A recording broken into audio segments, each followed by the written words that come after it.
오늘 우리에게 주시는 하나님의 말씀은 하박국입니다. 하박국 1장 1절로 4절 말씀입니다. 하박국 1장 1절로 4절. 우리 짧으니까 우리 한번 함께 합독하도록 하겠습니다. 시작. 선지자 하박국이 묵시로 받은 경고라.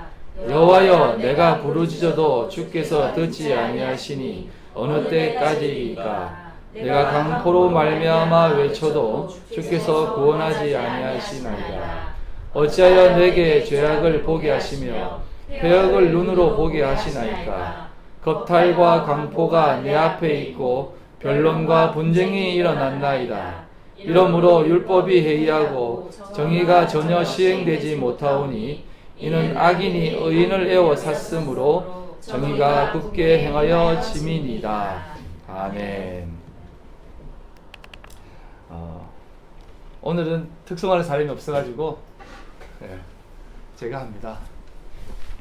다음 주에는 한 분이 또 나올 줄 믿습니다. 예. 할렐루야. 예.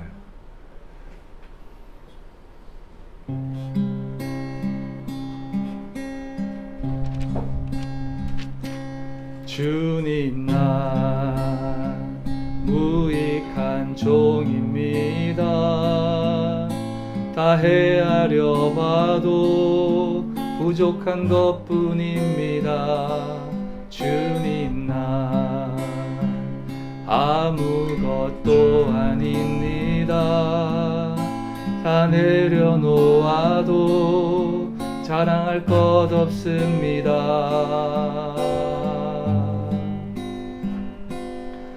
높은 곳 섬김받는 그곳에서 내려와 낮은 곳 겸손한 자리, 주님이 걸으시던 좁은 길로 향하면 그곳에 계신 주를 만나리. 스스로 낮아지신 왕, 스스로 포기하신 주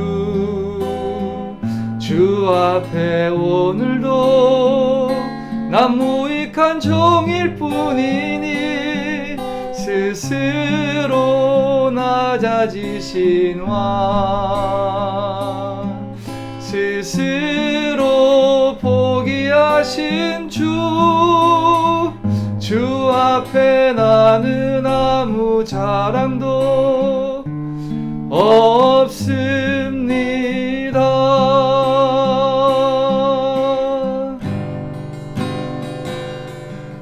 높은 곳 섬김받는 그곳에서 내려와 낮은 곳 겸손한 자리, 주님이 걸으시던 좁은 길로 향하면 그곳에 계신 주를 만나리.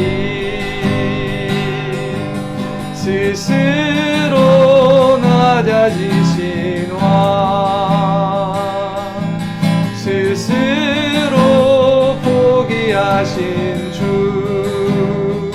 주 앞에 오늘도 난 무익한 종일 뿐이니 스스로 낮아지신 왕,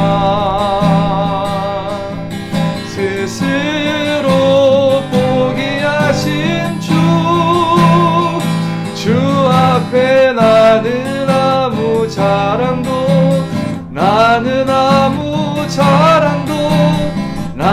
아무 자랑도 없습니다.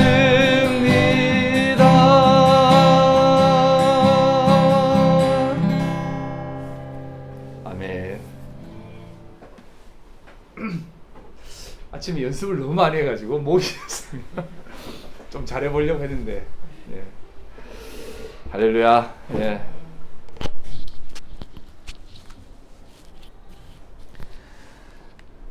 우리 하나님이 받으시면 되죠. 뭐. 네. 오늘 설교 제목은 우리를 당황하게 하는 것입니다. 우리가 잘 아는 영화 가운데 매트릭스라는 영화가 있어요. 예, 매트릭스라는 영화가 있는데 그 영화를 보면 참 많은 재미있는 내용들이 있습니다. 물론 허구이고 비성경적인 내용들이 가득하지만 우리가 살아가는 세상 가운데 하나의 좋은 예가 그곳에 등장합니다. 뭐냐면 현재 살고 있는 세상이 매트릭스 세상이라는 겁니다. 다시 말하면 인간의 삶이 아닌 기계가 만들어 놓은 세상 가운데에서 인간은 하나의 어떤 배양체에 배양이 되고 기계가 프로그래밍한 그 프로그램에 의해서 세상이 돌아간다는 것입니다. 그래서 사람이 살아가는 게 실제 삶이 아니라 매트릭스 세상이라는 것이에요. 허상이라는 것입니다. 기계 통제 속에서 프로그램의 통제 속에서 그렇게 살아가는 세상이라는 겁니다. 근데 그곳에 탈출하는 사람들이 있었습니다. 그 사람들이 누구냐면 이제 주인공들이에요. 그 사람들이 모여서 사는 곳이 뭐 자이언 해가지고 시온입니다. 시온에서 모여 살고 또 그곳에서 뭐 아이들도 태어나기도 하고 또 그러면서 그 꼭 한 명이 배신자가 등장하잖아요. 그 배신자 중에 제일 왼쪽에 있는 사람이 그 배신자예요. 레이건이라고 하는 배신자인데 그 배신자가 이제 왜 배신을 하냐면 자기가 아무리 허구지만 실제 삶이 이게 실제 삶이지만 이 삶을 살고 싶지 않다는 거지. 그래서 그가 이렇게 얘기합니다. 내가 매트릭스를 떠나서 실제 삶에서 9년 동안 살아본 결과 배운 것은 하나밖에 없다. 모르는 게 약이다. 그러면서 스미스라고 하는 매트릭스 세상을 이제 주관하는 그 요원한테 시온을 들어가는 코드를 아는 모피어스를 넘겨주겠다 하면서 이제 스미스에게 이제 하는데 그럼 네가 원하는 조건이 뭐냐 하니까 내 기억을 다 지워주고 이 매트릭스 세상에서 유명한 사람으로 만들어주시고 유명하다기보다는 연예인으로 만들어주고 돈도 굉장히 많은 사람으로 만들어달라 하면서 소고기를 딱 먹습니다. 소고기를 먹으면서 이것도 실제가 아니지만 내 속에 이게 실제다라고 이렇게 막 집어넣어주는 가짜지만 너무 맛있게 이렇게 먹는 거예요. 그리고 그 다음 장면은 뭔지 아세요? 실제 먹는 것이 나옵니다. 실제 먹는 게 뭐냐면 이런 데서 뭐 쭉 짜면은 풀 같은 게 씩 나와요. 그러면서 이제 네오하고 사람들이 먹는데 이게 뭐 꼭 코 같지 맛이 뭐 풀 같지 하면서 뭐 이상한 맛이지 하면서도 하는 얘기가 뭐냐면 여기에 아미노산도 들어있고 단백질도 다 들어있는 이게 진짜 음식이다 라고 얘기해요. 물론 이제 이 영화를 보면서 우리가 이제 실제 삶이 어떤 것이고 허상의 삶이 무엇인지 보면서 우리가 진짜의 삶을 추구한다는 것이 무엇인지에 대한 그런 것들을 영화가 던져주는데 이 영화 때문에 뭐 많은 사람들이 이제 신학적으로 이렇게 뭐 분석도 하고 막 그렇게 합니다. 근데 저는 영화는 영화일 뿐 영화로 보자 하는 사람이에요. 그래서 그냥 재미있게 보면 됩니다. 하지만 우리가 살아가는 일실생활 속에서도 이러한 어떤 모습들이 항상 등장하기 때문에 제가 이 영화를 소개했습니다. 우리가 이 영화를 보면은 실제가 뭐며 가짜가 뭐며 이런 것들이 등장하지 않습니까? 여러분 전도서에 보면은 이 세상의 삶을 전도서 기자는 뭐라고 얘기하냐면 헛되고 헛되니 모든 것이 헛되다라고 얘기합니다. 헛되다는 것은 뭐냐면 무익한다는 의미예요. 이 헛되다라고 하는 이 단어가 어떤 단어냐면 안개와 같은 다른 것입니다. 해가 뜨면 싹 사라져버리는 허상과 같은 세상이 우리의 삶이라는 것입니다. 그 세상 속에서 우리가 살아가고 있다는 것입니다. 그런데 이 삶을 살아가는 그 삶을 우리에게 이 전도서 기자가 한 이유가 뭐냐면 우리가 이 세상을 살아가는 데 있어서 헛된 삶을 살아가는데 헛된 세상에서 어떻게 보면은 가상현실과도 동일한 이 세상에서 살지만 헛되지 않는 삶이 있다는 것을 말해주고 싶은 것이에요. 여러분 원칙적으로 세상은요 헛된 세상입니다. 앞에서도 말씀드렸듯이 헛되다는 것은 뭐냐면 없어지는 세상이에요. 싹 다 지나가는 세상입니다. 이게 무슨 말이냐면 하나님께서는 이 세상을 완전히 새롭게 하시는 거예요. 새롭게 할 세상이라는 것입니다. 이건 뒤에서 이제 다음에 또 계속 설명드리겠는데요. 그런데 지금 이 세상은 왜 헛되다라고 여러분들에게 말씀을 드리냐면 이 세상의 지배자가 누구입니까? 이 세상이 어떤 세상이에요? 이 세상은 사단이 통치하는 세상입니다. 이걸 항상 기본적으로 생각하시고 사셔야 돼요. 이 세상은 사단이 기본적으로 통치하는 세상이에요. 하나님이 모든 것을 관찰하시지만 지금 이 현 시대는 사단이 통치하는 세상이에요. 하나님께서 세상을 창조하셨을 때 아담과 하와를 만드시고 이 세상 가운데 통치하라고 했습니다. 다스리라 했습니다. 다스리라고 하는 단어를 우리는 오늘날 인본주의적인 생각으로 판단할 때 다스리라고 했으니까 이 세상을 잘 가꾸면 되겠구나 라고 하는 생각으로 많이 가집니다. 그런데 여러분 세상은 가꾸는 게 아닙니다. 세상은 다스리는 것입니다. 다스린다라는 개념은 어떤 개념이냐면 내가 세상의 지배를 받지 않는 삶이에요. 여러분 세상을 가꾼다고 하는 것은 우리가 세상에 지배받는 삶입니다. 여러분 이걸 잘 생각하세요. 청소하면 한도 끝도 없죠. 네? 깨끗이 하려고 하고 예쁘게 하려고 하고 좀 좋은 세상을 만들려고 하면 너무 할 일이 많아요. 눈을 들면 눈 뜨면 청소할 거 있고 눈 뜨면 정리할 거 있고 눈 뜨면 일할 거 있고 가득합니다. 그 세상이. 그게 세상의 지배를 받고 있는 것이에요. 왜 그렇게 삽니까? 세상을 아름답게 가꾸기 위해서 우리가 그렇게 삽니다. 저는 이것이 나쁘다는 얘기가 아니에요. 이렇게 사는 것은 우리가 그 세상에 지배받는 것입니다. 그런데 우리가 세상에 지배를 받지 않는 삶이라는 것은 뭐냐면 그 삶을 통해서 지배를 받는 것이 아니라 헛된 삶을 통해서 헛되지 않은 삶이 무엇인가를 배워나가야 되는 것이에요. 그게 바로 가상 세계를 살든 헛된 세계를 살든 헛짓을 하든 또 우리 눈에 헛짓을 하든 우리 눈에 좋은 짓을 하든 그것은 좋은 게 아닙니다. 또 이것은 나쁜 게 아닙니다. 왜? 아무리 좋은 짓을 해도 사단이 통치하는 나라에서 내가 잘 만들면 사단만 좋아하지 하나님이 좋아하시겠습니까? 하지만 이곳에서 헛짓이 아닌 헛짓인 것을 하더라도 그것을 통해서 하나님이 드러나면 그것은 헛된 일이 아니다는 것입니다. 좀 더 계속해서 설명을 드리겠는데요. 여러분 우리 속에 선과 악이 언제 들어오게 되었냐면 제가 늘 말씀을 드렸듯이 선악을 알게 하는 나무를 먹는 순간 우리 속에 선과 악이 들어왔습니다. 그전에는 우리가 무엇이 선이며 무엇이 악인지 몰랐습니다. 분간을 못하는 능력이 아니라 그것을 판단하지 않으려고 했습니다. 이것이 선이고 이것이 악이다라고 하는 생각을 하지 않았습니다. 하지만 선악을 알게 하는 나무를 딱 먹는 순간 눈이 밝아져가지고 이게 선이고 이게 악이다라는 것을 판단하는 능력이 생겼어요. 그러다 보니까 우리가 세상을 살면서 선한 일을 하려고 애를 쓰는 존재가 되어져 버렸어요.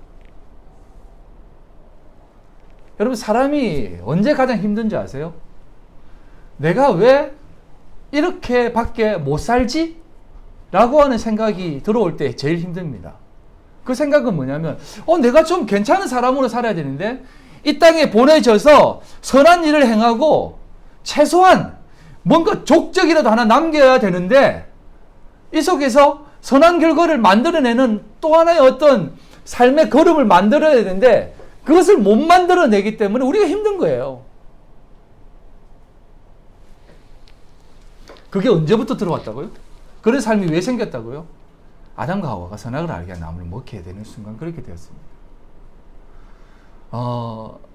제가 여러분들에게 선하게 살아라, 악하게 살아라, 아니면 이 세상의 삶은 아무 필요 없다, 아무 의미 없다, 이런 얘기가 아니에요. 제가 이제 5주째 하고 있습니다. 성경을 어떤 눈으로 보아야 되는가에 대해서 제가 5주째 지금 하고 있는데 제가 성경 본문 말씀을 조목조목 찾아서 여러분들에게 말씀드리지 않는 이유도 그것입니다.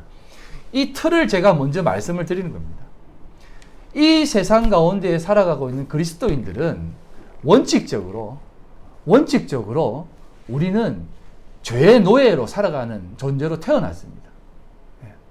사단이 우리의 아비예요. 이걸 인정하셔야 돼요. 우리의 아버지는 죄의 원흉인 사단의 자식입니다. 그게 우리의 삶의 시작이에요. 그 삶 속에서 그 사단의 종으로서 살아가는 삶이 어떤 삶이냐면, 사단이 먹인 가장 큰 열매가 뭐냐면 선악과거든요. 선악을 딱 먹여놓고 우리에게 하나님으로 보지 못하게 하는 가장 귀하고 가장 괜찮은 방법이 이렇게 사는 것이 좋은 것이다라고 하는 방향을 쭉쭉쭉 제시하는 것이에요. 그게 선한 것을 만들어내는 것입니다. 지금도 많은 철학자들이 정의하지 않습니까? 뭐 공리주의, 뭐 자유주의, 개인주의, 뭐 사회주의, 자본주의. 우리 인생에 있어서 여러 가지 주의들을 만들어 놓고 그 속에서 나는 이것이 더 옳다라고 생각한다라고 하면서 그것이 더 옳은 것이다라고 생각하면서 그것이 내 삶에 있어서 더 선하다고 생각하고 그쪽에 살게 하는 것이에요. 그 길을 걷게 하는 것입니다. 그러다 보니까 우리는요, 하나님도 그 주의라고 하는 그 틀 속에 집어넣고 하나님을 맞춰가고 있습니다. 공리주의도 다 그런 것이고, 개인주의도 다 그런 것이에요. 자유주의도 다 그런 것입니다. 그 속에서 모든 것들이 이루어진다라고 생각하고, 하나님도 그런 하나님이라고 생각하고 믿고 나아가는 것입니다. 세상은요, 점점 더 많은 분파들이 생길 것입니다. 여러분, 요즘 어떤 신학이 만들어진 줄 아세요? 퀘어 신학이 만들어졌습니다. 동성연애자를 어떻게 볼 것인가, 그런 신학을 만들었습니다. 여러분, 뭐 7, 80년대 때 생겼던 신학이 어떤 신학이냐면 흑인신학, 해방신학, 그 다음에 여성신학, 이런 것들이 계속 생겼어요. 그래서 성경을 흑인 신학으로 이제 흑인을 옹호하는 마음으로 이제 만든 것이에요. 그래서 여러분, 예수님도 아마 흑인이었을 것이다, 이렇게 생각하는 사람들이 있습니다. 솔직히 진짜 그래요. 예수님이 아랍 사람이거든요. 예. 유대인이지만 아랍 지역에 있는 사람들은 얼굴이 거무접접합니다. 그래서 우리보다 더 까매요. 예. 우리가 이제 TV에 보면 얼굴 하얗고 시험 멋있게 나시는 분이 이렇게 하고 있어서 예수님이 저렇게 생겼었는갑다 라고 했는데, 실제적으로 그 당시 사람들의 조상화를 만들어 놓았는데 정말 예수님 못생겼어요. 네. 그것도 그럴 것이 성경에도 그렇게 나와 있습니다. 흠모할 것도 정말 하나도 없는 모습으로 이 땅에 오신다라고 얘기하세요. 예수님이 그렇게 잘생긴 분은 아니에요. 뭐 이건 이제 다음에 또 한번 기회 되면 얘기를 하는데, 여러분, 흑인 신학도 그렇고 해방 신학도 그렇게 만들어졌습니다. 여성 신학도 그런 거예요. 이제는 퀘어 신학이 생겨나고, 이제는 아마 그것도 아마 나올 거예요. 동물 신학 이런 거 나올 거예요. 동물을 어떻게 볼 것인가? 과연 그 동물에 대한 그것을 신학적으로 어떻게 정립할 것인가 나올 겁니다. 그런데 여러분, 이게 왜 제가 무서운 것이냐면, 이런 것들이 나옴으로 해서 하나님을 하나님으로 보지 못하고 진영의 논리로 생각하게 만든 것이에요.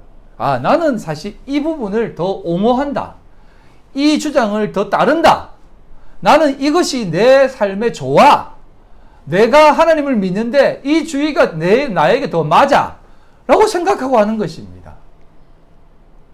여러분, 왜 동성연애가 합법적으로 되어지면 무서운 건지 아세요?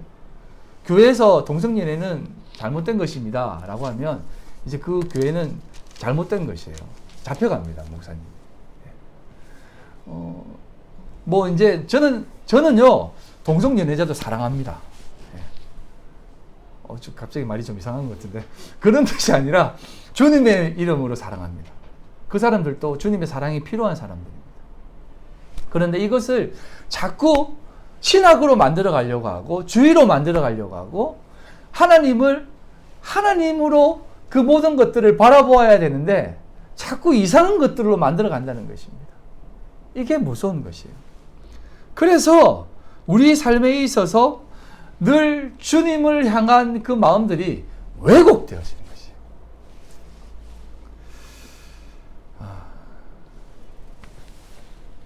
여러분 왜 그런지 아세요? 왜 이렇게 하는지 아세요? 그래야 사람들이 좋아하기 때문에 그렇습니다. 그래야 더 많은 사람들이 모이기 때문에 그렇습니다. 여러분 밥상머리하고 교회에서는 정치 얘기하지 말하지 않습니까? 왜 그런지 아세요? 파벌이 나뉘기 때문에 그렇습니다. 싸움이 나기 때문에 그래요. 그래서 교회에서도 정치 얘기하지 말래요. 여러분 이게 굉장히 인간주의적인 것 같죠? 인간적인 것 같죠? 굉장히 매너 있는 것 같죠? 그리고 저 목사님은 훌륭한 목사님이구나. 중립에 있어서 잘 서 있는 분이구나 라고 생각되어지는 것 같죠. 여러분 아니에요.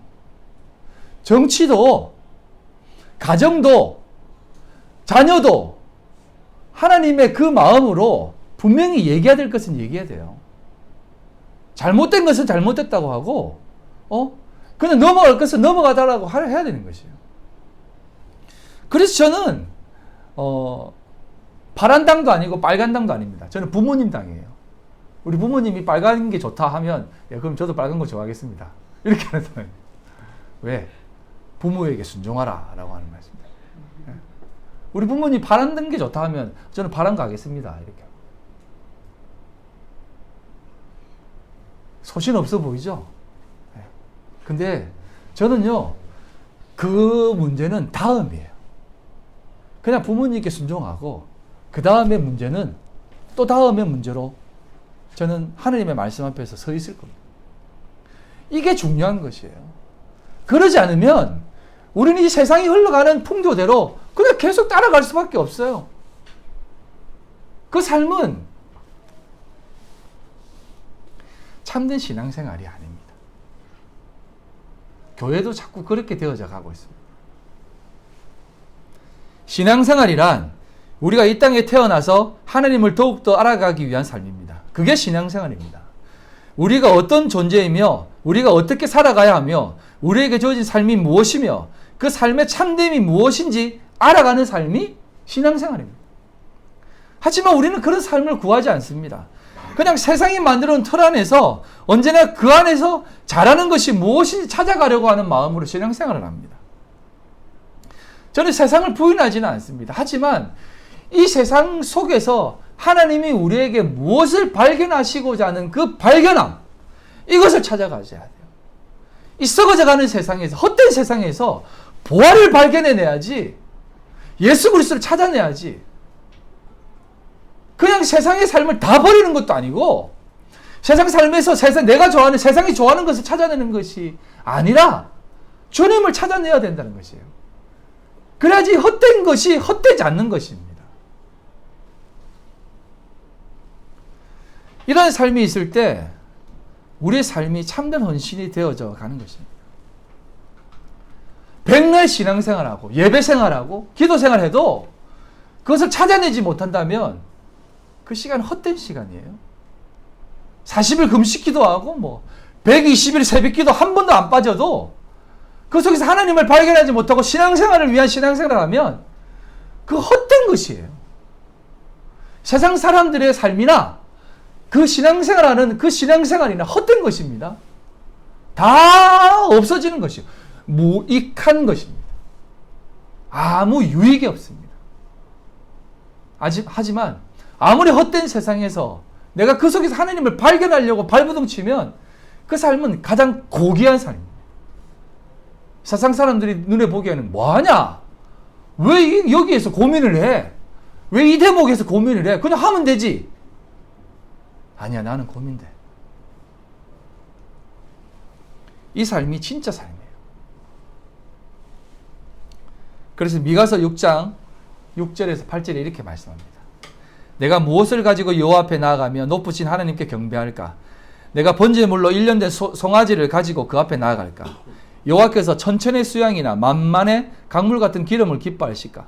내 허물을 위하여 내 마다들을, 내 영혼의 죄를 위하여 내 몸의 열매를 드릴까? 사람아, 주께서 선한 것이 무엇임을 내게 보이셨나니 여호와께서 내게 구하시는 것은 오직 정의를 행하며 인자를 사랑하며 겸손하게 내 하나님과 함께 행하는 것이 아니냐라고 얘기합니다. 전천의 수양, 만만의 강물 같은 그 기름, 하나님께서 그것을 기뻐하시냐라는 겁니다. 우리는 너무나 이런 것을 좋아합니다. 거룩한 예배, 하나님의 임재가 있는 예배, 그러면서 하는 게 뭔지 아십니까? 화려한 조명, 분위기 있는 음악, 거룩한 보이스, 눈물을 흘리게 하는 그러한 어떤 찬양의 곡조, 그것을 통해서 사람들의 감정을 드러내게 하는 것이에요. 그러면서 이렇게 얘기합니다. 오늘 이곳에 하나님 계십니다. 고단수 목사님 어떻게 하는지 아세요? 찬양 그만하세요. 하나님 여기 없습니다. 다시 기도하세요. 다시 막 기도시키고 이제 좀 오시는 것 같습니다. 지금 그런 거 뭐 화가 나요. 막. 하나님이 지 거예요? 지가 오라면 오고, 뭐, 지가 없다면 없고, 지가 있다면 있는 거예요? 하나님 거기 안 계십니다. 하나님은 그런 것을 기뻐하지 않으십니다. 하나님은 그런 것을 원하시는 것이 아니라 내 사랑하는 아들, 딸들이 얼마나 나를 많이 생각하고 나를 많이 사랑하고 나를 원하고 있는가를 바라십니다. 지난 시간에 얘기했듯이 사무엘상 15장에 그냥 말씀만 드리겠습니다. 사울에게 찾아가서 하나님께 사무엘이 사울에게 이렇게 얘기합니다. 사울 왕이시여, 당신은 왜 이것들을 남겨두었습니까? 순종이 제사보다 낫는 것을 왜 모르십니까? 라고 합니다. 여기에서 순종이 제사보다 낫다라고 했을 때 제사보다 낫다라고 해서 제사 드리는 것보다 순종이 낫구나. 뭐 제사도 뭐 제사가 10이면 순종이 100이구나.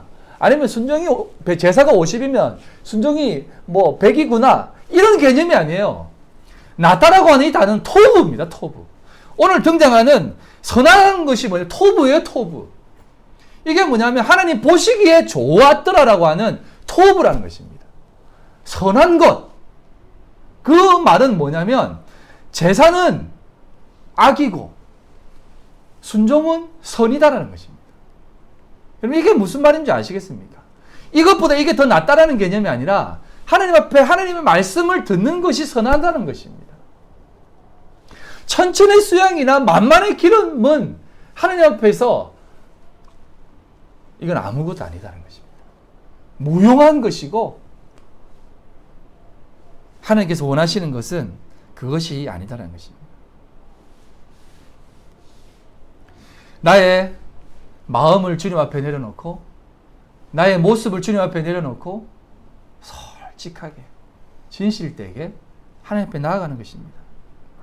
높은 자리가 아니라 낮아진 그 자리에서 하나님의 은혜를 구하는 것입니다. 여러분 열심히 살으세요. 열심히 안 살면 하나님 더 못 만납니다. 제가 왜 이 얘기를 하냐면 여러분 대충 사는 사람들 있잖아요. 하나님 은혜가 있으니까 나는 이제 아무것도 안 해도 돼. 그렇게 사는 사람들 하나님 믿는 사람 아니에요. 왜 내가 이런 얘기를 하냐면 하나님의 은혜를 만나고 찾고 구하는 그 시간은 우리가 이 썩어질 세상에서 뒹굴고 넘어지고 실패하고 깨지고 부러져 봐야 하나님을 더 만날 수 있습니다. 근데 악한 사람들은 거기 안 가려고 그래요. 그게 한 달란트 받아서 땅에 묻어놓는 사람입니다. 주인이시여, 당신은 그냥 이런 데서 이윤을 얻어 하시는 분이 아니라고 믿습니다. 그래서 주인의 것을 잘 받아가지고 잘 간직했다가 그대로 드립니다. 저 잘했죠 하는 거죠. 이 어리석은 종이라는 겁니다.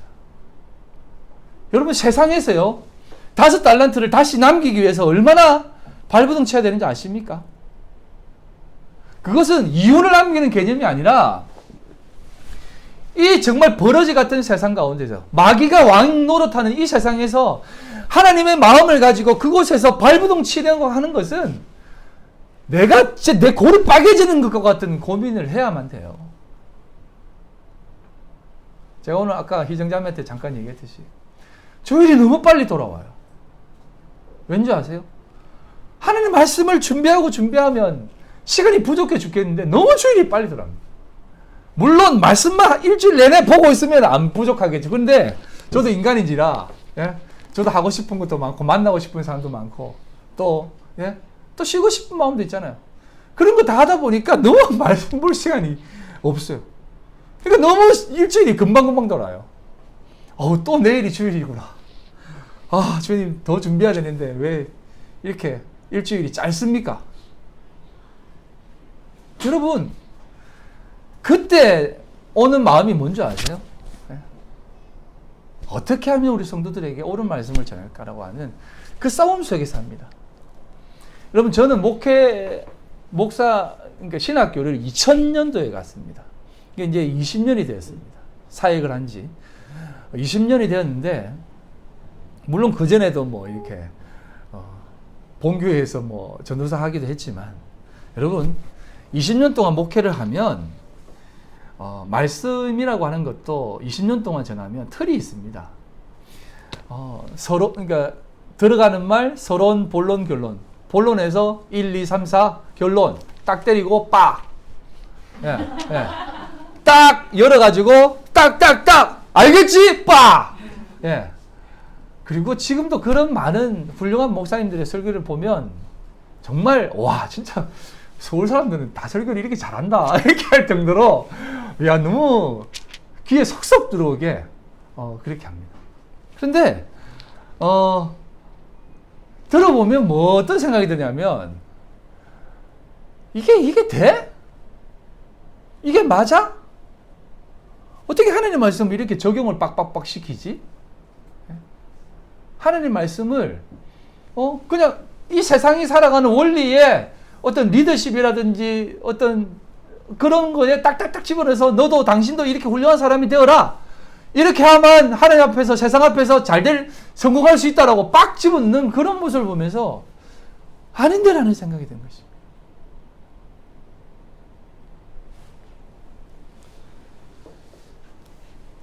제가 이번 주에 하나님 앞에 말씀을 붙잡고 막 발버둥 치는 가운데 저도 나름대로 열심히 기도하거든요. 예. 보기에는 기도 많이 안 해 보이죠. 예. 기도하는데 하나님이 이런 마음을 갑자기 주시더라고요. 너 요즘 기도 응답 많이 안 해줬지? 하나 해줄 테니까 한두 개만 말해봐라 하는 마음이 드는 거예요. 그러니까 그냥 내 마음에 드는 거예요. 내 마음에. 저는 그게 사탄의 속삭임이라고 믿습니다. 그래서 제가 하나님, 요즘 우리 교회가 조금 위축이 되는데 조금 이렇게 사람들을 좀 많이 모아주고 서로가 이렇게 힘을 좀 얻게 해달라고 그렇게 기도할까 하다가, 아닙니다. 하나님, 아무것도 원하는 거 없습니다. 그냥 내가 이렇게 주의 말씀 듣고 싶어하는 분들 오셔서 주의 말씀 듣고 함께 신앙생활하고 이렇게 작지만 교회하면서 하나님의 그 뜻을 전하는 게 저에게는 가장 기쁩니다. 더 이상 바랄 것도 없습니다. 하나님 괜찮습니다. 그 옆에서 또 이제 그런 생각이 드는 게, 조회수만 좀 올라가면 좋겠는데. 아니, 농담이고, 이거. 그래서, 아닙니다. 이런 것도 다 필요 없습니다. 그냥, 저는 지금 이 순간이 가장 좋습니다. 그냥 이렇게만 살게 해주세요. 저는 이게 가장 감사합니다. 그렇게 기도를 했어요.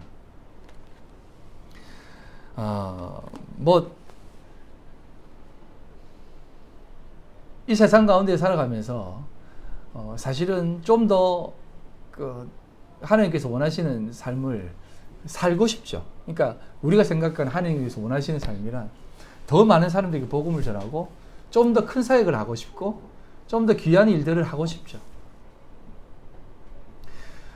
전 드라마를 요즘 거의 안 보는데 우리 집사람이 보는 드라마 중에 그 비바람 구름인가? 그 흥성대원군 나오는 그 드라마가 있어요. TVN에서 하는 거 하여튼 있어요. 근데 이제 거기에 흥성대원군이 한 처사에게 주인공한테 그런 얘기를 합니다. 자네 나와 함께 거사를 해볼 생각이 없나? 그러니까 저는 그렇게 할 생각이 없습니다. 그 사람은 복수를 하려고 하는 것 같아요. 그 생각이 없습니다. 라고 하니까 흥성대원군이 이런 얘기를 하더라고요. 자네가 아무리 세상 가운데 나서려고 해도 세상이 원하지 않으면 나서지 못할 것이네. 하지만 자네가 아무리 나서지 않으려고 해도 세상이 자네를 원하면 나서야만 하는 것이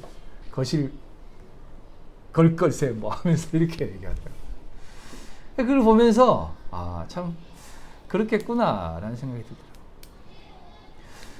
들더라고요. 하나님께서는요 우리를 좀 몰아가실 때가 있습니다. 그래서 이제 그 대사를 보면서 하나님이 나에게 그 기도를 하게 하실 때 좀 높은 곳으로 나를 보내려고 하실 뜻이었나? 이런 생각이 드는 거예요. 근데 내가 그때 또 바로 내 자신을 막 치면서 아닙니다 하나님.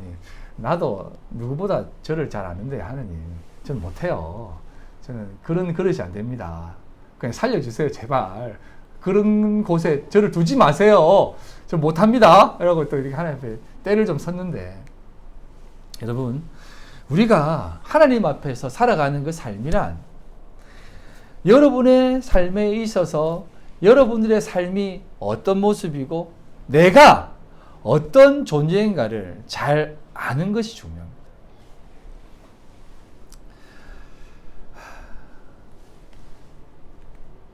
여러분 바벨탑 사건 아시죠? 제가 이제 바벨탑 사건은 인간이 볼 때에는 정말 괜찮은 작품이다라고 말씀을 드렸습니다. 홍수가 나가지고 홍수에 이제 안 망하려고 높은 탑을 샀는데 그게 뭔 잘못입니까? 그리고 이 바벨탑을 쌓는 것에 있어서 뭐가 문제 있습니까? 굉장히 괜찮은 하나의 방법이에요. 근데 이 기독교도 이렇게 하고 있는 것입니다. 기독교도 그런 것이에요. 하나님 앞에서 괜찮은 삶을 살려고 하는 것입니다. 사람들이 원하는 대답을 던지는 것입니다.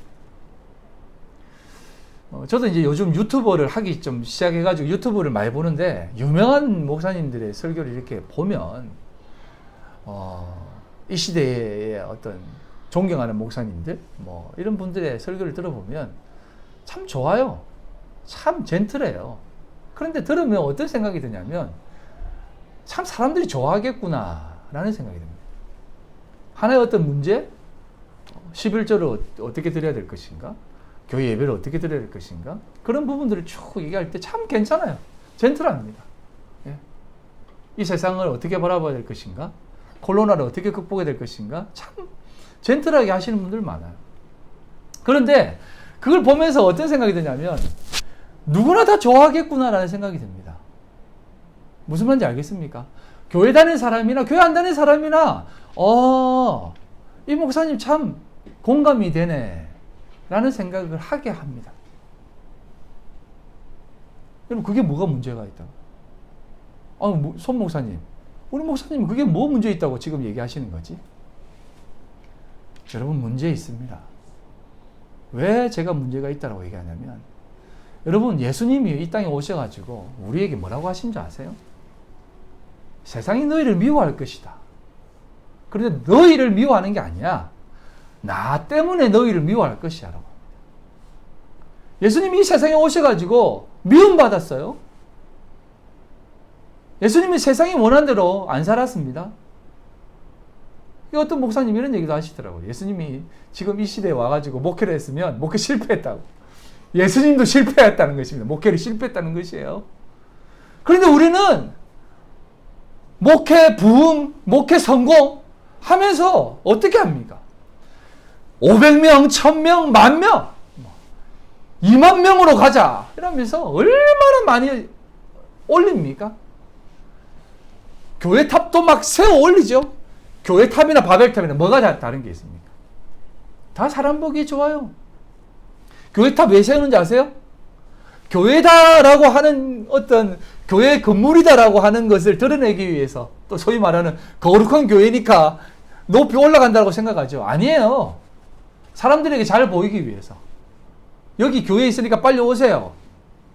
우리 교회 괜찮죠? 멋지죠? 오세요. 라는 겁니다. 그렇다고 뭐 우리는 교회 모양을 안 따라서 뭐 그냥 평범하게 드린다? 그것도 잘했다는 건 아닙니다. 제가 왜 이 얘기를 하냐면, 하나님이 원하시는 것은 그런 것이 아니다라는 겁니다. 여러분, 바벨탑을 좀 더 깊이 있게 여러분들에게 말씀을 드리면, 바벨탑은 인간이 보기에 굉장히 괜찮은 인본적인 모습으로 생각할 때는 훌륭한 방법입니다. 그런데 그 옛날 고시대 때에 탑을 쌓는다는 것은요, 하나의 이유가 더 있었습니다. 그건 뭐냐면 제단의 의미가 있었어요. 탑을 쌓는 것은 제단을 쌓는 것입니다. 인간들이 탑을 쌓는 것은 내가 좀 더 하나님을 더 잘 섬기는 민족들이 되려고 하는 것이에요. 그 지역에 모여서 우리가 하나님을 더 높이 섬겨보자, 올려보자, 우리가 더 하나님을 잘 섬긴다는 것을 드러내보자 하면서 쌓아 올리는 것이에요.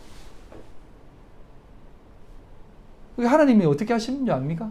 흩어버리는 거예요. 내가 그런 걸 원한다고 생각하니? 아니야. 흩어져. 흩어버리는 것입니다. 이게 초대교회 때도 일어났습니다.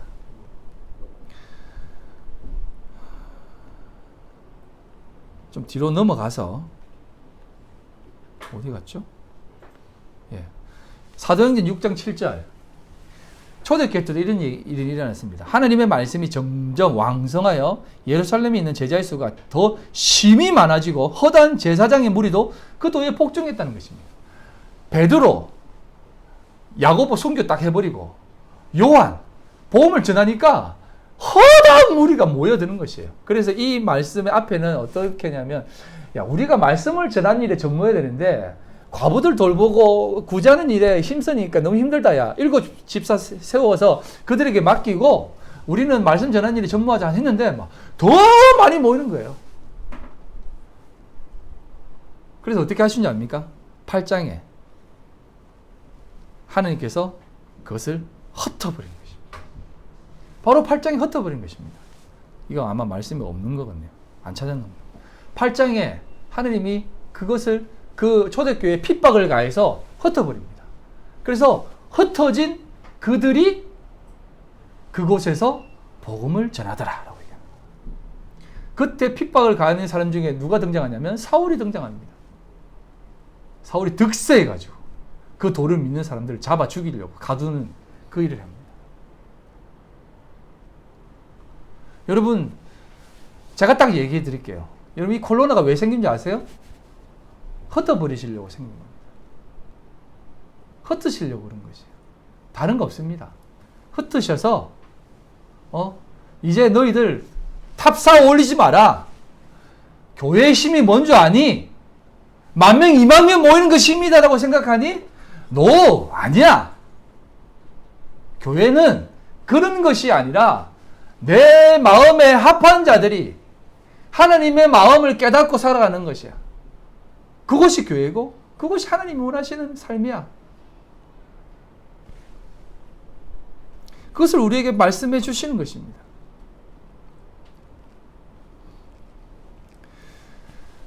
많은 세상 사람들이 우리에게도 그런 기도로 쳐다보고 있습니다. 야, 이 코로나 사태, 이것 때문에 우리 경제 힘든데 좀 기도 좀 해줘. 너가 하나님 앞에 좀 부르짖어 봐. 뭐 하는 거니? 종교 지도자들 모아놓고 구국 기도회 막 하지 않습니까? 아마 선임들도 할 겁니다. 신부들도 할 거예요. 교황도 할 겁니다. 이슬람도 할 거예요. 이 코로나 떠나게 해주십시오. 목탁 두드리기도 하고, 그 다음에 뭐 교황은 하기도 하고, 불교, 기독교도 목사님들 막 기도하고 어디 뭐 모여가지고 하고 막 이러지 않습니다. 하나님 눈 하나 깜짝하지 않습니다. 왠 줄 아세요? 전혀 관심이 없어요. 이런 데는. 어디에 관심인 줄 아세요? 하나님은 여러분 한 사람 한 사람에게 관심이 있는 것입니다. 코로나 이것으로 너희들 한 사람 한 사람이 하나님을 좀 발견했으면 좋겠다는 것입니다. 그것을 원하시는 거지 다른 거 원하는 거 아닙니다. 그런데 지금도 많은 목회자들이, 많은 기독교인들이 그렇게 생각합니다. 하나님, 이게 기회입니다. 지금 세상이 코로나로 이렇게 다 무너져 가는데 하나님 여기 코로나를 확 종식시켜 주셔서 모든 세계가 하나님을 두려워하고 하게 하고 하나님을 바라보게 하시면 좋지 않습니까? 이게 기회입니다. 위기가 기회 아닙니까, 하나님? 여러분 그런 생각 되지 않습니까? 예?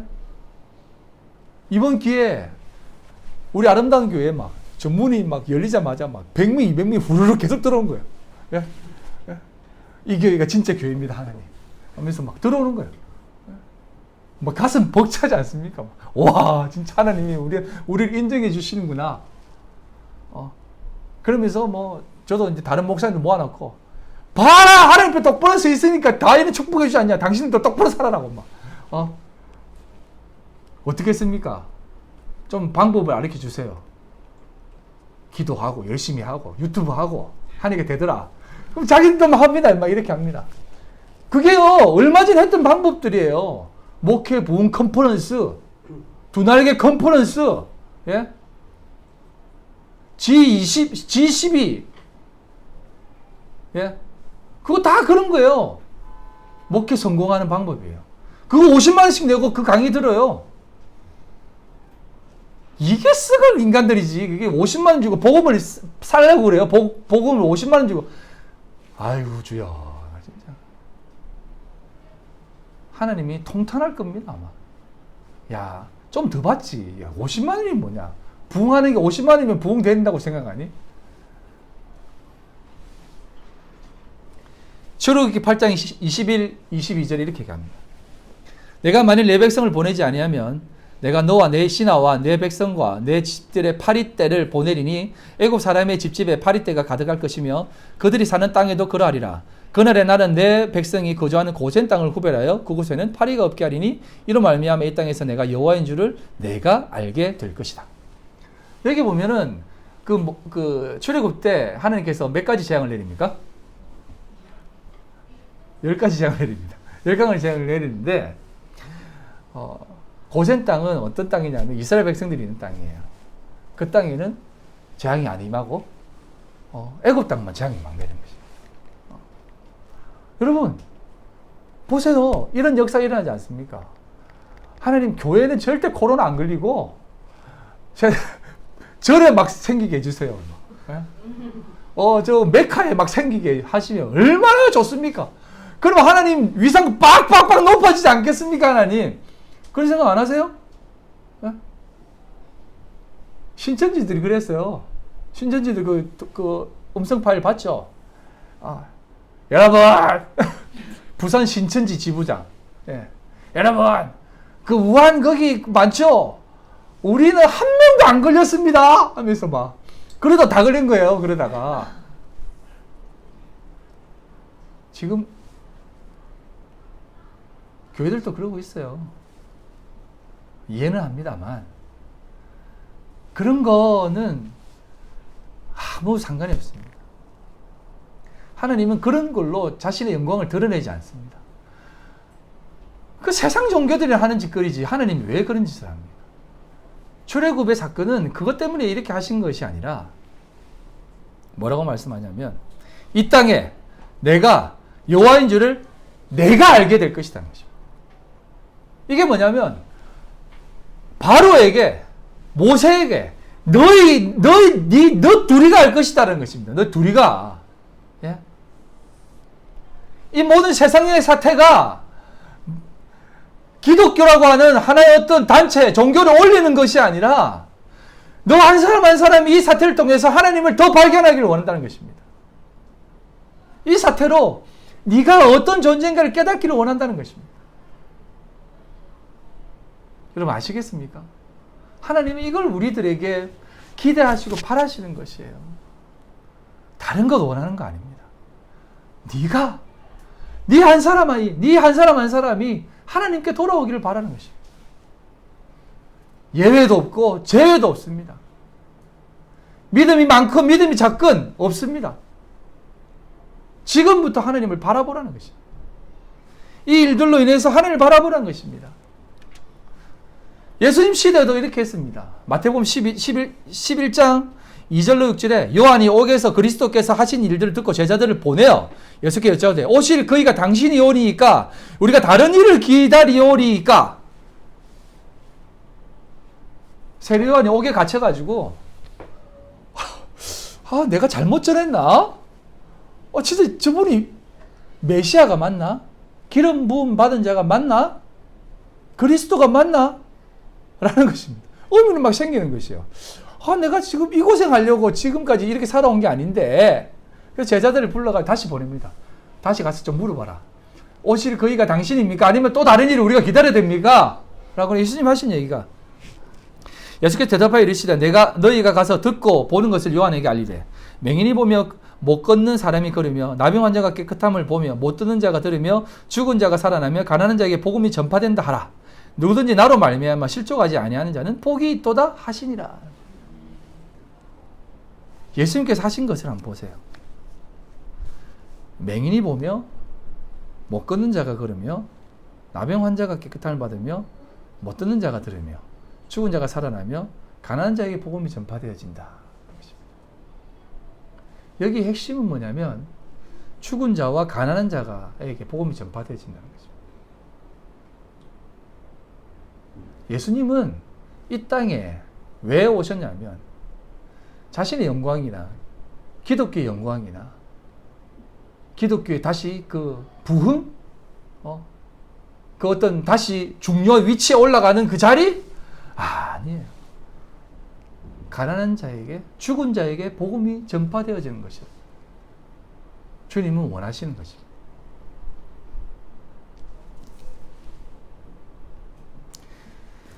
오늘날 우리에게 요구하시는 그 삶은 이런 삶입니다. 그래서 우리가요, 세상에 내던져진 것이에요. 참 무서운 말입니다, 이게. 여러분, 우리가 세상 가운데 던져지는 이 자리는요, 참 쉽지 않은 자리입니다. 여러분, 군대에서 가장 힘든 곳이 어딘지 아세요? 네? 훈련소입니다. 훈련소예요. 왜 훈련소가 제일 힘든지 아세요? 자대 때문에 그렇습니다. 훈련소에 가서 완전히 뺑뺑이 돌립니다. 그래야만 자대 생활을 잘하기 때문에. 그러나 훈련소는 진짜가 아닙니다. 그건 군대가 아니에요. 학교예요. 훈련 학교입니다. 자대 배치받아야 거기가 군대입니다. 우리는 지금 훈련소에 있는 사람이에요. 계속 여러분 훈련소에 가서 가장 일주일 동안 드는 생각이 뭐냐면, 내가 왜 이것을 해야 되지? 우리 이렇게 살라고 우리 부모님이 미역국 먹고 비싼 밥 안 먹였는데 왜 이런 걸 뺑뺑이 돌리지? 얼마나 짜증나는지 아십니까?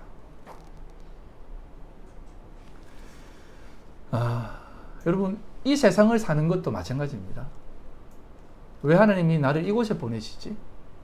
하나님이 왜 이곳으로 몰아 넣으시지? 제가 여러분들에게 묻겠습니다. 여러분 인생에 정말 나는 이 인생이 만족된다 라고 하는 사람이 있습니까? 없어요. 자식이 잘하면 남편이 말썽을 지키고, 남편이 잘하면 부인이 말썽을 지키고, 남편이 잘하면 자식이 또 말썽지깁니다. 가족이 또 너무 좋으면 소속되어 있는 또 그 공동체가 문제가 되고 말썽이 일어납니다. 나는 가만히 있고 싶은데 세상은 자꾸 우리를 가만두지 않습니다. 여러분, 그게 하나님의 사람의 모습입니다. 그 훈련을 하셔야 돼요. 그래야만 우리가 고급해집니다. 귀해집니다. 하나님이 우리를 안으시죠? 여러분, 엄마들이 자식을 안을 때 어떻게 안는지 아세요? 길 가다가 넘어지면 안죠. 어떻게 안습니까? 무릎을 틀어주고 엉덩이 묻은 흙을 틀어줍니다.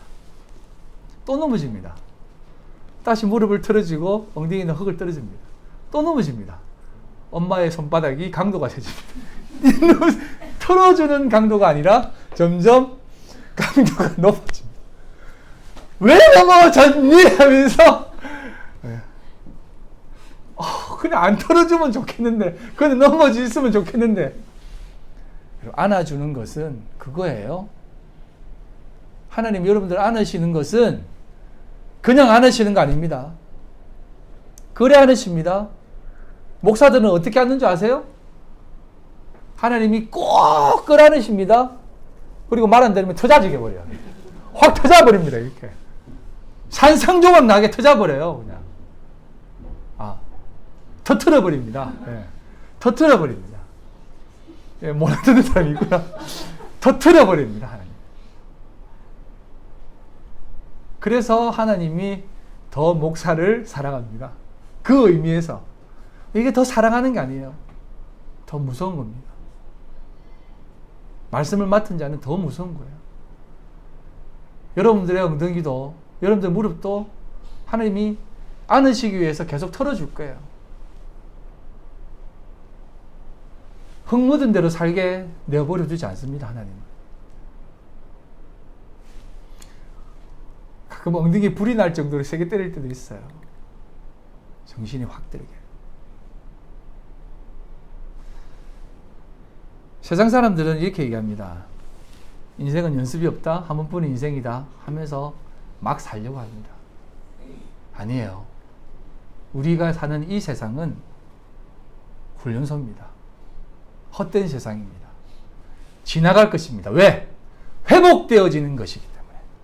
그게 바로 구원입니다. 우리에게 주시는 구원은 그 시간입니다.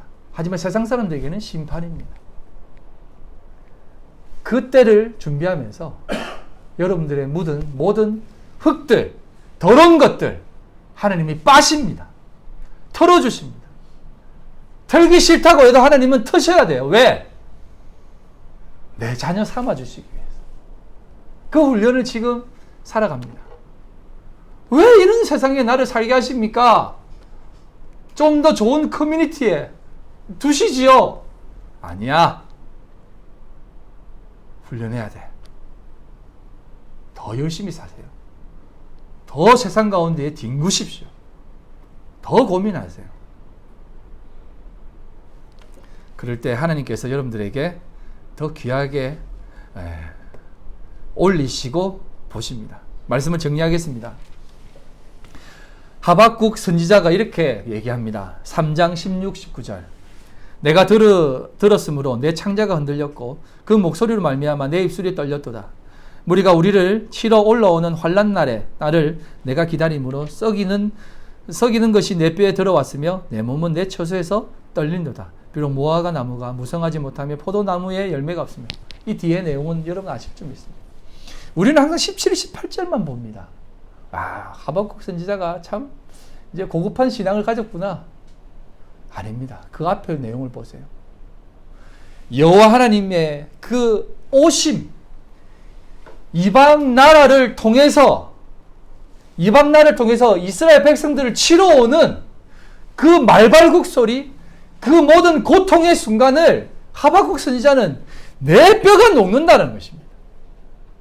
너무 두렵고 무섭고 하나님 이 순간이 결국 오고야 마는 것입니까? 라고 하는 그 뚫림 속에 있습니다. 그것을 여호와 하나님이 오신다라고 이렇게 고백하는 것입니다. 할례받지 못한 이방 민족들을 통해서 왜 하나님의 백성들을 치십니까? 라고 물으니까 하나님이 설명합니다. 어떻게 설명하시냐면, 그래, 네 한번 봐봐라. 이스라엘 민족들 한번 봐. 할례받지 못하다고 하는 그 이방 민족도 한번 봐봐. 너의 눈으로 정확하게 봐봐. 어디가 더 낫다고 생각해? 죄송합니다, 하나님. 저의 소치군요. 이방 민족이 들어서 이스라엘 민족들을 진멸해 버립니다. 북이스라엘은 흩어져 버립니다. 아시죠? 남유다만 포로로 잡혀가지 북이스라엘은 다 죽여버립니다. 여자들만 남겨서 자신들의 첩으로 만들어버립니다. 그것을 하박국 선지자는 보았습니다. 그래서 이렇게 얘기하는 것입니다. 내 몸은 내 철새에서 떨리는도다. 너무 두려웠습니다. 그러면서 이렇게 고백하는 겁니다. 비록 무화과 나무가 무성하지 못하고 포도나무에 열매가 없으며, 이게 뭐냐면 아무것도 없는, 진짜 여러분, 우리가 그냥 사업 좀 망해가지고 우리 수중에 돈이 없는데 하박국 선지자의 고백처럼 하나님이 다시 주시겠지, 찬양하자, 이런 개념이 아니에요. 나라가 패망해서 지금 아무것도 없는 황폐화되는 꼴을 하박국 선지자는 보았던 것입니다. 그럼에도 불구하고 나는 여호와로 말미암아 즐거워하며 나의 구원의 하나님으로 말미암아 기뻐하리로다 하는 것입니다. 하나님이 하박국 선지자에게 그것을 보여준 것입니다. 지금 이 사태가 왜 생겼다고 생각하니? 하박국아, 이걸 좀 깨달아라. 하박국 하나 깨달았습니다. 하박국 하나 깨닫고, 하박국 선지자 한 명 깨닫고, 그것을 기록하고 오늘을 살아가는 우리들에게 그것을 보게 하는 것입니다. 그래서 기독교는요, 지극히 개인적일 수 있습니다. 여러분, 한 사람 한 사람에게 하나님께서 요구하는 삶이 있습니다. 기대하는 삶이 있고 바라는 삶이 있습니다. 그 삶의 무게는 다 달라요. 하지만 하나님이 바라는 것은 한 가지입니다. 이 하박국의 고백인 것입니다. 주 여호와는 나의 힘이시라. 나의 발을 사슴과 같게 하사 나를 나의 높은 곳으로 다니게 하시리로다. 여러분, 다 짓밟혔습니다. 아무것도 없어요. 자기도 없는 겁니다. 그런데 이렇게 합니다. 여호와는 나의 힘이시다는 것이. 자기 눈앞에 이스라엘 민족이 패망되어졌는데 여호와는 나의 힘이라는 것입니다. 나의 발을 사슴과 같게 하사 더 높은 곳에 오르게 하시는 것입니다. 이번 사태로 인해서 여러분, 더 높은 곳으로 올라가길 바랍니다. 더 원망하고 떨어지고 바닥으로 가는 인생이 아니라 이 사태를 통해서, 이 순간을 통해서, 이 시간을 통해서 더 높은 곳으로 나가시길 바랍니다. 그것을 하나님이 여러분들에게 요구하십니다. 그게 성경이 우리에게 말하고자 하는 핵심이에요. 세상을 바라보는 시각이 이렇게 되어져야만 된다는 것을 꼭 기억하십시오. 사랑하는 성도 여러분, 하나님이 모든 것이며 모든 것 되십니다. 하나님을 바라보세요. 세상이 추구하고 세상이 바라보는 대로 살지 마세요. 우리가 속해 있는 이 세상은 지금 우리를 이용하지만 사실은 이 세상은 우리가 이용해야 할 곳이라는 사실을 꼭 명심하십시오. 그 이용해야 되는 것은 내가 세상을 주무르는 것이 아니라 세상을 통해서 하나님을 더 발견하는 믿음의 장으로 삼으시라는 것입니다. 그럴 때 세상을 참되게 이용하는 것입니다. 그래서 우리를 향해서 광야로 모는 인생이라고 얘기합니다. 세상이 광야라고 얘기합니다. 그리고 광야에서 강아지와 같이, 개와 같이, 늑대와 같이, 이리와 같이 너희를 보낸다고 하는 것이 아니라 양으로 보낸다고 합니다. 광야에 아무것도 없는, 여러분 광야 아시죠? 밤에는 영하로 떨어지고 낮에는 영상 억수 뜨거운 곳으로 양으로 밀어버립니다. 아무것도 할 수 없는 존재로 밀어버립니다. 마태복음 10장 16절에 이렇게 얘기합니다. 보라, 내가 너희를 보냄이 양을 이리 가운데 보낸 것 같도다. 그래서 여러분들에게 그렇게 보내십니다. 그래서 무엇을 찾게 하는지 아세요? 왜 광야로 보내십니까? 라고 하는 것이 아니라 목자를 찾아라. 목자가 너와 함께 한다는 것을 기억해라. 이 수많은 이리들이 득실거리는 곳에 우리 주님이 목자 되신다. 그런데요, 거짓 선지자들은 뭐라고 하는지 아세요? 괜찮다는 것입니다. 광야 속에서도 우리 괜찮다, 뭉치자, 힘내자 합니다. 그게 일이에요. 일이. 이리들은 광야에 있어도 큰 영향 안 받습니다. 왜? 양들 잡아먹고 살거든. 마태복음 7장 15절에 거짓 선지자들을 삼가라. 양의 옷을 입고 너에게 나오나니 속에는 노력하는 일이라. 세상은 점점 사람들을 미혹해 갑니다. 여러분들은 미혹해 갈 것입니다. 하지만 여러분들 그것을 이용하세요. 여러분 미혹 당하세요. 하지만 거기에서 하나님의 붙드심을 경험하세요. 여러분 우리는요, 사기꾼들은요, 속이려고 하면 누구든 속입니다. 저는 우리 교회 문단속을 잘 안 해요. 왜 안 하는지 아세요? 아무리 문단속에도 도둑이 들어오려면 다 도둑 맞습니다. 그거 아세요? 도둑놈들은 우리 머리 위에 있습니다. 열쇠 아무리 좋은 거라도 다 따고 들어올 수 있습니다. 세상은 그렇습니다. 여러분, 거기에 사기 안 당하려고